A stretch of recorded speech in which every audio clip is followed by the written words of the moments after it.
Dolly Parton's greatest love story never unfolded on a red carpet or under stage lights.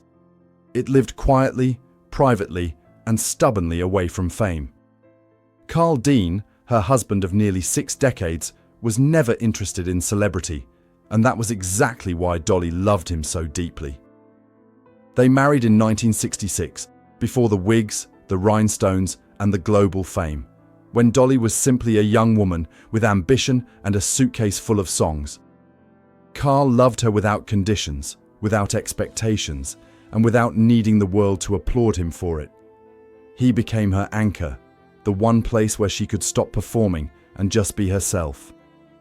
While Dolly built an empire in public, Carl protected their marriage in private, choosing loyalty and normalcy over attention, a decision that shaped the emotional foundation of her entire life, the quiet strength of a lasting marriage. Their marriage was never perfect, but it was real, built on humor, independence, and deep respect. Carl was comfortable staying home while Dolly toured the world, and Dolly trusted him enough to let their love exist without constant proximity. He enjoyed farm life, solitude, and routine, while she thrived in motion and creativity. Instead of pulling them apart, those differences held them together. Over the years, Dolly often spoke about Carl with warmth and laughter, describing him as stubborn, funny, and fiercely loyal. He didn't attend award shows or premieres, but he listened to her fears, grounded her during storms, and reminded her who she was before the fame. Their relationship worked because it wasn't built for show. It was built for survival, endurance, and a kind of love that doesn't ask to be seen to be real. Losing the one safe place. When Carl Dean's health began to decline, Dolly chose silence.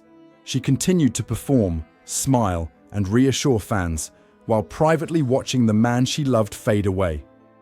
His death marked a loss unlike any other, not because it was public, but because it was personal in the deepest sense. Carl wasn't just her husband, he was her routine, her witness, her constant. Losing him meant relearning life itself, changing habits formed over 60 years, and facing quiet moments with no one waiting at home. Dolly grieved privately, refusing to turn her pain into spectacle. She withdrew, leaned on faith, and found solace in memories rather than interviews. The world saw strength, but behind closed doors, she mourned the end of a life built around one steady, unwavering love that had shaped her entire sense of safety, a life already shaped by loss. Carl's death reopened wounds that had followed Dolly since childhood. Long before fame, loss had already taken root in her life. Her beloved Uncle Bill, who recognized her talent early and helped launch her career, passed away suddenly, leaving her feeling as if she'd lost a guiding hand. Years later, her younger brother Floyd, her musical partner and confidant, died as well, sending her into a deep, quiet grief. Each loss took something irreplaceable. Dolly learned early how to keep moving while hurting, how to sing through sorrow without explaining it. Carl had been the one person who softened those losses, who gave her somewhere to land when grief resurfaced. Without him, every earlier heartbreak echoed louder, reminding her that even the strongest spirits carry invisible scars. The dream of motherhood that never came. One of the most private pains Dolly carried was the loss of motherhood. She wanted children deeply and even named the daughter she imagined having. In the 1980s, medical complications led to emergency surgery that ended that possibility forever. The news devastated her, triggering a period of depression that she later spoke about with honesty and courage. She felt purposeless, grieving not only what she lost, but the life she never got to live. Carl's independence helped them survive that chapter, but the absence lingered. Dolly eventually redirected that maternal instinct outward, nurturing millions through her music, philanthropy, and literacy work. Still, the empty nursery never fully left her heart, becoming one more quiet sorrow woven into the kindness and empathy the world came to love her for. Faith, depression, and the choice to stay. At her lowest point, Dolly has admitted she struggled deeply with depression and dark thoughts. Fame, health struggles, family loss, and emotional exhaustion collided all at once. What saved her was not denial, but faith and honesty. She leaned on prayer, friendships, and work, choosing to stay when leaving felt easier. She later said understanding despair made her more compassionate, not weaker. Dolly never pretended life was always joyful. Instead, she chose to keep going, even when joy felt distant. That choice shaped her music and her outlook, turning pain into purpose rather than bitterness. Her strength was never about pretending she was fine. It was about continuing forward with softness intact, refusing to let sorrow harden her spirit or steal her ability to love deeply.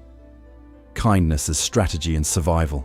Dolly Parton's niceness has often been misunderstood as naivete, but it was always intentional.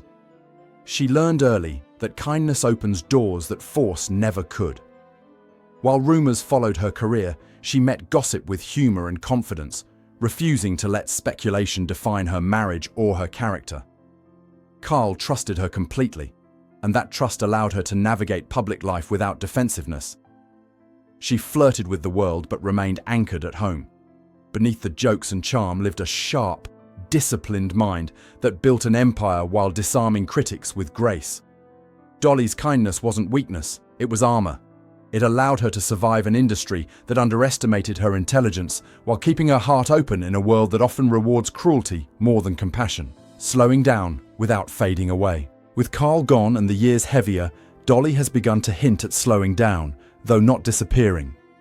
She remains deeply involved in her work, finding comfort and purpose in creativity. Retirement, if it comes, will be intentional, graceful, and on her own terms.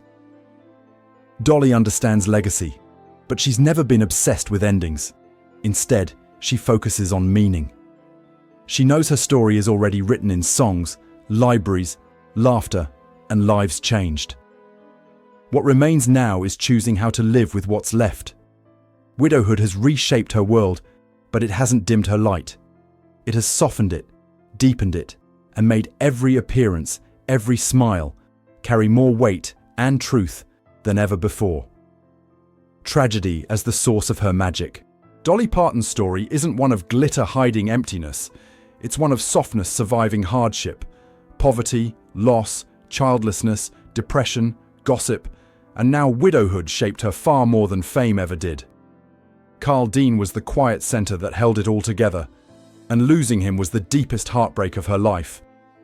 Yet Dolly continues, not because she is unbreakable, but because she learned how to bend without shattering.